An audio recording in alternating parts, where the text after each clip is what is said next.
Hi, I'm Chris Skelton, Creative Director at 310.7, and this is The Wake Up, a fortnightly dose of health tech news and creative inspiration from West Yorkshire and beyond.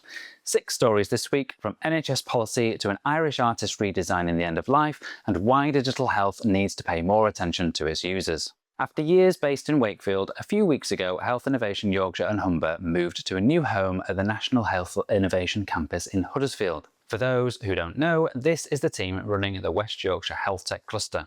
They support companies at every stage helping to get their products into the NHS. They also run programmes like Propel, currently backed by £4.5 million from the West Yorkshire Mayor's Investment Zone.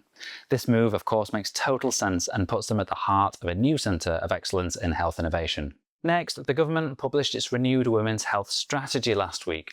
It does come with some money attached, about £5 million of new. However, there's loads of commentary about that not being enough. One major thing to consider is that men's health recently received significantly more new funding. Every region in England gets a specialist women's health hub. There's new investment in menstrual education for girls, and reforms are promised to cut waiting lists for conditions including endometriosis and fibroids. What is good is that £1.5 million of this is for a Femtech Challenge Fund, which will back innovation in women's health tech. So for health tech founders in this space, the Femtech Fund is the one to watch. The World Health Organization in Europe has just published the first comprehensive picture of AI use in healthcare across all 27 EU member states. The scale of uptake is incredible. Nearly 3/4 of EU countries are already using AI-assisted diagnostics, and 63% are deploying chatbots for patient engagement. Almost half have created dedicated AI and data science roles within their health systems, but safeguards are not keeping pace. The WHO is calling on governments to urgently prioritise training, transparency and shared standards. That's the news, and now for the creative side, and it's a good one. Irish artist John Conway has built a mobile printing press designed to be wheeled directly to a patient's bedside. Patients choose word blocks and compose phrases, then press them onto paper. The trolley has been designed beautifully. It's pastel pink with soft blue side panels, which gives it a hyper-accessible feel and a joyful presence on the ward.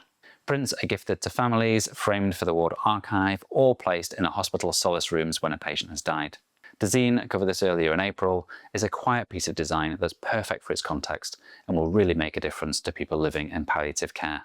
In agency news, FCB Health New York, one of the world's most awarded agencies, has rebranded to Elixir New York. The name fuses the word elixir, a liquid taken for medical effect, with the Omnicom O at the front to make elixir. As one of the most established names in health advertising, starting over with a new identity and the resources of a much bigger network behind it is an exciting prospect. Now, for the last one, a piece published in Biometric Update this April makes a challenge to the health tech sector. Despite billions being spent on digital health systems, many remain underused and distrusted. Not because of technical failure, but because they were designed without people expected to use them at the heart. The piece argues that co-design and human-centered approaches are not optional extras. They are the difference between a system that gets adopted and one that gathers dust. And I completely agree. Not only that, but the user experience from a technical and design perspective is incredibly important. So many systems look bland and uninspiring, a far cry from a joy to use, and this damages potential adoption and can actually reduce trust. It's a challenge the sector keeps needing to hear, particularly in a quarter when digital health has raised $4 billion. The design process and quality of output matters just as much as the technical achievement. That's my 6 stories for this week. Find all the links in the comments, and if you've got anything you think's worth talking about, just let me know. I've been Chris, and this was The Wake Up.